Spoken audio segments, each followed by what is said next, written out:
Hello and welcome to Learning with Lulu. In this video we are going to be doing a summary of Chapter 5 in Prisoner B-3087. Before we jump into it, please make sure to subscribe to the channel to support more content being created by me for you like this.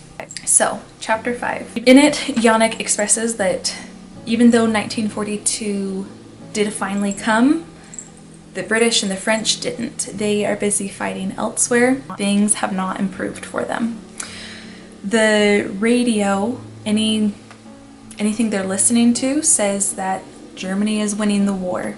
His uncle Mosh, Yannick's uncle Mosh, he says, you can't trust what the radio is saying because it's run by Germans. But even still, they all listen to it. His uncle Mosh still listens to every word of it. And that's all they have as incoming information on the war.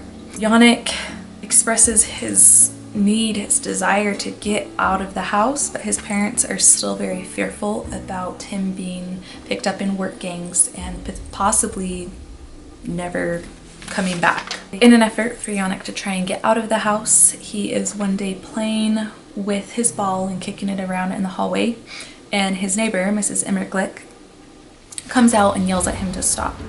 And so he says that he was thinking about going downstairs, but at that moment they hear screams and crashes down below on the lower floors of their apartment building.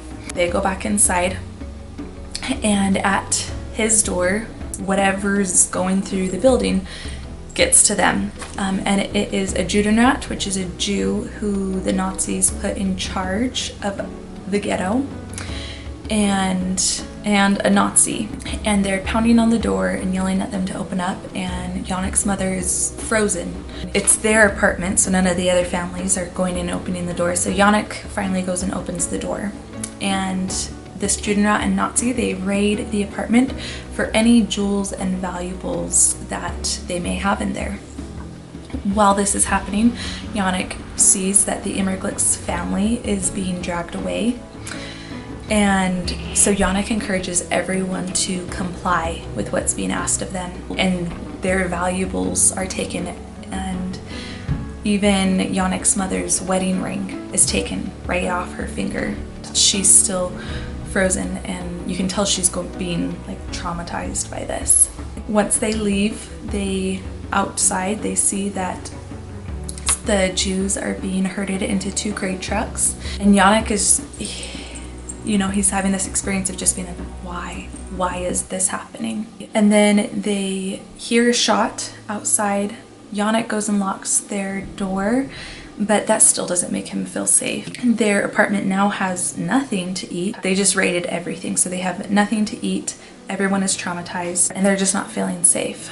After a while, Yannick does reflect that there are now 4 empty flats and 16 families that are all gone. Yannick is walking around the apartment building, and he realizes that there's another set of stairs above the top floor of apartments, and so he goes up to it and he finds the roof of the apartment building, and on the roof, there are gravel and pipes and usual things that you would find on the roof of an apartment building. But he also sees a pigeon coop that it doesn't have pigeons in it anymore, and it was built by Mr. Immerglick, but it's there. It's run down, but it's a shelter. And so Yannick has an idea. So he goes back downstairs. His dad is home and alive. He wasn't there during the raid. And he tells his parents to come see what he found. He essentially presents to them the idea that they could live up there. If they fixed it up, then it might be an okay place to live.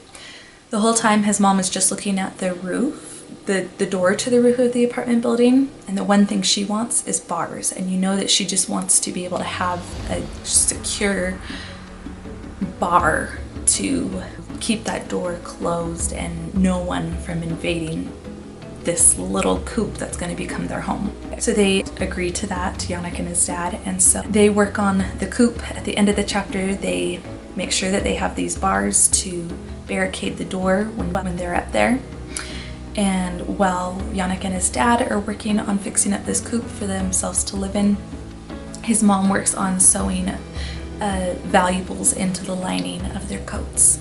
And that's the note that Chapter 5 ends on in Prisoner B-3087. So that's the summary. I hope this video comes in useful to you. If it has, make sure to like it, share it with someone else, and definitely subscribe. Please come back for more, and I hope to see you back around. Thanks for watching. Bye.